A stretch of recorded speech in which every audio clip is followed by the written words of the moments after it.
Viewers আসসালামু আলাইকুম। তাবিজ সূরা ইউনুস।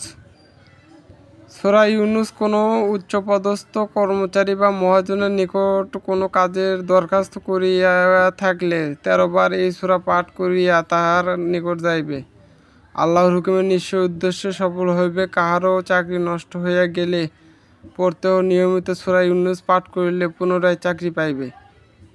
তো আরেক বলে দেই, তাবিজ সূরা ইউনুস। কোরআন সত্য, কোরআন কখনো মিথ্যা হয় না, কোরআন জিন্দা। তো সূরা ইউনুস কোনো উচ্চপদস্থ কর্মচারী বা মহাজনের নিকট কোনো কাজের দরখাস্ত করিয়া থাকিলে 13 বার এই সূরা পাঠ করিয়া তার নিকট যাইবে। আল্লাহর হুকুমে নিশ্চয় উদ্দেশ্য সফল হইবে। কারো চাকরি নষ্ট হইয়া গেলে প্রত্যহ নিয়মিত সূরা ইউসুফ পাঠ করিলে পুনরায় চাকরি পাইবে। তো ভিউয়ার্স, ভালো থাকবেন, সুস্থ থাকবেন, আমার জন্য দোয়া করবেন। আসসালামু আলাইকুম।